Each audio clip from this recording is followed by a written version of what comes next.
En el año de 1917, se daba en la fría e inmensa Rusia, un acontecimiento que cambiaría la historia de la humanidad. Un acontecimiento único que cambiaría el mundo en las próximas décadas. En aquella Rusia anclada en el pasado y apegada a las tradiciones, triunfaría una revolución obrera bajo la ideología del marxismo. Esta ideología, surgida en el siglo anterior, defendía la destrucción del sistema capitalista en favor de una nueva realidad política y económica más justa, en la que no habría clases sociales, ni propiedad privada de los medios de producción. En Rusia, gobernaban desde hacía siglos los zares, en aquel entonces la dinastía reinante era la familia Romanov, en concreto Nicolás II Romanov. Antes que él, sus antepasados habían gobernado Rusia de manera autocrática. Cuando Europa vivía la desaparición del antiguo régimen absolutista, Rusia se aferraba aún al feudalismo.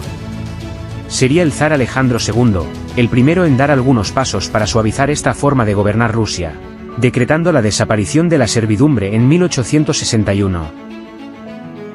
A pesar de los cambios, en Rusia se fue creando una oposición al régimen zarista de tendencias marxistas y anarquistas. Esta oposición clandestina atentó contra el zar en varias ocasiones hasta conseguir su objetivo en 1881, matando al zar Alejandro II. Como consecuencia, sus sucesores Alejandro III y Nicolás II acabarán con la política reformista y se aferrarán a la forma de gobernar del antiguo régimen. Es decir, de manera absolutista, y apoyándose en la nobleza terrateniente, la Iglesia ortodoxa, y la Ojrana, la policía secreta de los zares. Esto no acabará con la oposición al zarismo. Y en 1905 se vivirá una primera revolución en Rusia tras el conocido como Domingo Sangriento. Un 9 de enero de 1905, una manifestación obrera de protesta, en San Petersburgo, que se dirigía al Palacio de Invierno acabó en una masacre con la guardia del zar disparando contra la multitud. El descontento originado por este hecho, se plasmó en manifestaciones en las principales ciudades rusas, llegando hasta el ejército, que se enfrentará a sus mandos superiores como ocurrió en el incidente del acorazado Potemkin, en la flota del Mar Negro. Esto, alertó al zar Nicolás, que llevó a cabo cesiones para suavizar la autocracia y calmar al pueblo. Así, mandó crear una Duma, parlamento, y permitió ciertas libertades que no acabarían por ser suficientes. Lo que realmente acabaría con el régimen zarista, sería la decisión de Nicolás II de ayudar a Serbia frente a Austria-Hungría, iniciando así la Primera Guerra Mundial. Los problemas generados por la guerra agravaron la situación de penuria de obreros y campesinos. Esta situación se acompañaba por los desmanes de la corte de los zares, en la que campaba a sus anchas un personaje siniestro, un monje oscuro llamado Grigori Rasputín, que se ganó el favor de la zarina, gracias a sus supuestos dones curativos que usaba para sanar al zarevich, enfermo de hemofilia.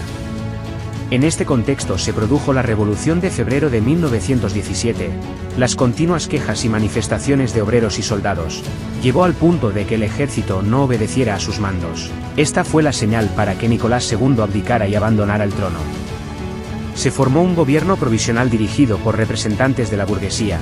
Este gobierno se mostró incapaz de mejorar la situación, y de hacer frente a la oposición de izquierdas liderada por los bolcheviques de Vladimir Ilich Ulyanov, Lenin.